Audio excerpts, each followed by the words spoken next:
Marketing agents are absolutely overpowered right now, and I'm going to show you the ones that I use to grow a lot faster. So we are talking about ones that will help when it comes to reviving deals, getting new deals, getting the right talent over time, stuff that can optimize your trial reels. There's a retention optimizer. There's a whole bunch of these different agents that you can use. By the way, I'm going to show you how you can get them if you stay towards the end. So let's get into it. So first up, I have our single brain warm pilot outreach. Okay, so what this does exactly is it looks for deals that we might have lost before, or people that have come in as leads for some of our other products or services, and it just reaches out to these people, right? And it also makes lookalike audiences off of these people too. So what it does, and by the way, this booked 4 meetings just last week by itself, so there's a lot to work off of here. And you can see I'm using ChatGPT here. In fact, I'm using Codex, and you can see these are the people that we're talking about reaching out to. Here are the different angles that it has. It checks if we have a reciprocal relationship or not, and it figures out the angle there, right? And also you can see up here, I like using Codex because you can put in your different browser. You can log into your browsers here. You see I'm logged into HubSpot here.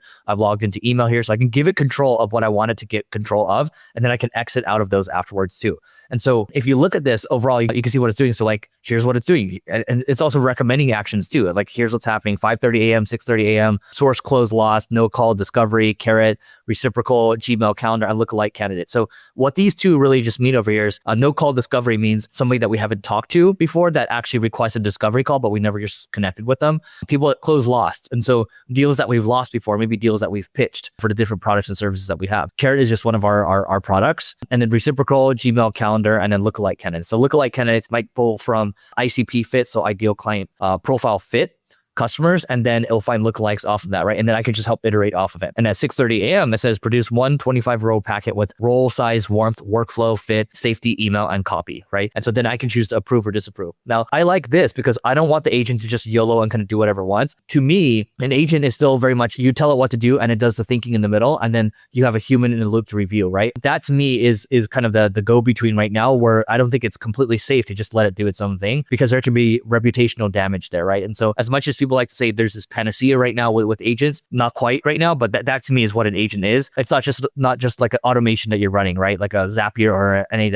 automation. Like that's not it. You got to have something that's kind of thinking in the middle, and then also making decisions for you and executing judgment there, right? Another benefit I'll give you here is that we've tied this into our loops creator skill that we have. And I'll show you a little bit in terms of where you can get all these things that I'm talking about. But the loops creator skill will make us into a loop that will continue to iterate on all these agents that I'm going to show you, right? So this is a good starting point, and you can see over time, it's just going to give you these packets. I can dictate out what I like, what I don't like about it. If it's reaching out to the right people, the wrong people, and I can tweak it, and you can see I can just dictate to it over here. Another call I'll give you is I do use the /goal command to build these things out. And then right now, as of right now, of this recording, the meta right now is to use 5.6 Luna Max instead of using Sol 5.6 medium plus for everything. Luna 5.6 max is really good for that stuff.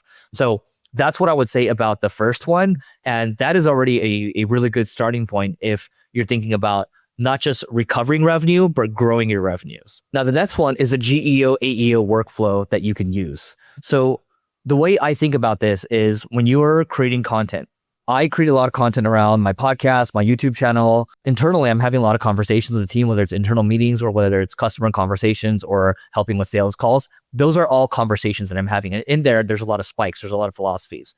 Now, what's to say that we should be ingesting that content to figure out what type of content we should be creating from an AEO standpoint, from an SEO standpoint to our site, right? Because we want to drive more awareness. And oftentimes the stuff I'm talking about is newer stuff, right? We're talking about building a company brain. We're talking about revenue-focused company brains. There's all these things that should be created into top of the funnel, middle of the funnel, bottom of the funnel type content. And so the way this works is this is a closed loop content factory. And so it leverages a lot of different connectors that you might have from Google Analytics, from Ahrefs, from Google Search Console. And then we use the ClickFlow API and the MCP to crank out the content. And by the way, that's free for you to use if you want to use it. But this will then, this addresses the problems around content teams losing leverage in these 5 places over here. So why was an idea chosen? Rewriting the same ideas, not having ideas to begin with, right? And not having a measurement plan or like a publishing plan. and then not figuring out how to repurpose this stuff, right? And so what we've done with this one is I've actually handed off to my Hermes harness to continue building, and then I've actually handed off to engineers, right? So oftentimes, a lot of these agents that you build, it might be good for yourself, but then you got to think about how can you actually scale it out to other people, not just on your team, but more the broader public to use, because this is now something that we want to build into the ClickFlow product itself. And so this is just something that you should be thinking about, because there maybe you're not creating podcasts or YouTube content or whatever, but for sure you have customer calls, right? For sure you have sales calls. For sure you have internal calls where you can pull from Gong or you can pull from Granola, for example. They both have APIs. They both have MCPs that you can use. That's how you actually build more leverage, not just from an AEO, SEO standpoint, but content across the board. So you can actually daisy chain a lot of these things together, and then you can decide to run them on recurring, and then boom, voila, you have an agent going, right? That's how you want to think about this. And one thing I'll also say too is, the word agent sounds scary, but to me, if you can combine these different skills that you have, these different workflows that you have, and you invoke them at a given time, and if you combine them together, okay, great. Well, you're now having an agent solve an outcome for you where you're asking it to do something, it's thinking for you in the middle, and then a human is reviewing at the end. That's all this really is at the end of the day, right? And then if you want to get it to a loops level, well, that's for another conversation, right? If you want to build loops around it, that will improve over time. That is the AEO, SEO content operating system. Now, the next one is you got to build an outreach command center. So you can do outreach from a sales standpoint, from a marketing standpoint, from a recruiting standpoint. So as we look at the outreach command center here, here's what it's doing every single day. All right. Single brain. It's doing that sourcing that I was just showing you. Okay. So when I have a command center, it's easy for me to look at this from a high level. Talent OS replacement pool. So looking for the roles that we're hiring for right now, AEO, SEO, AI automation engineer, sales engineer, or sales leader, for deployed AI operators. These are all things that we're looking for. And then also we want this to record into our applicant tracking system and CMS. And again, I'm using Codex here because I can log into these different things, and it's you can see it's actually using LinkedIn Talent Manager up here, and then it can use my email if it needs to use it, right? So I've built enough trust with this, or I trust this enough now where I can just let it run. You're going to have to continue to tweak it over time. And by the way, this has been running for a bit now. It's not like I asked this to run. You can actually see it's running right now. So you can see here's where the blockers are, whatever it is exactly. But my directive for this thing is just move the ball forward every single day. And I'm very specific with who I'm trying to reach out to, whether it's from a recruiting standpoint, who do we want? We want people that have 2 promotions at 2 different companies with an average tenure of 3 years. So that's very specific on who we're looking for, because that's actually a good history, a good barometer of performance. And then I can click on these little proof documents over here. But I tend to want the packets to be ready for me to review and then let it go. And then what happens over time is this is a loop that runs every single day, and it gets better and better each day, and it tells me the tuning that it makes. And so that's how you actually improve on this stuff. And so to me, this is outreach. We're talking about this from like a marketing, from a business standpoint. These things are all important. We're doing outreach all the time, right? We need good talent. We need good marketing. We need good sales, right? We got to bring leads in. We got to close the leads, right? We got to bring in more amazing people to fulfill our customers too. And that's what it ultimately is. Everyone needs to create a trial reel optimizer agent because it's going to help you get a lot more organic views. And so as an example, if we're looking through this right now, you can see that we have A, B, C. Okay. We have your P&L may be hiding. These are the different overlays that you can see, these hook overlays over here, right? Your P&L may be hiding 500K, same numbers, different decision, and your costs look fine. Check this, right? And so what this is doing is it's actually connected to my Metricool API, which is connected to my Instagram. And I'll look at trial reels that it should be running. So look at what's not having good retention, or videos that we published recently that could have better retention. And then it will set these new overlays and set them as trial reels, because that's a test that's worth running, right, over time. So you're trying to get more mileage from the videos that you're pumping out. And the cool thing here, like you can see, current controls is 38%, a 3-second view rate. So how do we get that to, higher, 50, 60, 70%? 70% is like you're going viral, but at least maybe we can target 50, 60%, right? But the whole idea here is that originally, I simply just connected. I saw a couple of Instagram videos on Callaway, who I love following, right? And I just put his stuff in here. I was like, hey, we need to optimize for retention rates here. How do we do that? How do we set that as an optimizer that can run every single day? This is important. And I'm showing you this right now because this is real. Like let's if we click on the video, let's just see how it goes. My AI CFO ate 500 grams on its first run. Stay till the end and we'll actually share a skill. Okay, so not bad, right? I didn't tell it to optimize much. I didn't really give it a lot of instruction. So let's just take a look at this one too. My AI CFO ate 500 grams on its first run. Stay till the end. Okay, so it really just added the overlay and that was it. But the cool thing too about this is when you're using whatever harness you're using, whether it's Codex or Cloud Code, they're both great, and I pay for both of them. When you think about this, it's like, oh, when I was playing tennis the other day, I was using my Meta glasses to work on my crappy tennis game. I said I had 68 videos or so. I dumped them all into Google Drive, and I said, hey, Codex, take a look at them and find the best rallies. Okay, and it found maybe 5 videos that were actually really good where we're going back and forth when I was playing with my friend, and it edited it perfect for Reels, and I just posted it to Reels, and that was it, right? And so there's so much that you can do with this now in terms of the powers that you need. And don't get me wrong, I still use my Hermes harness all the time, and I'll make more videos on that. But this Codex by itself right now is so powerful. Same thing with Cloud Code. It's so powerful right now with the stuff that you could do with it. So I think it's nice to have a retention optimizer and a trial reel tester. Okay, that's what you ultimately want.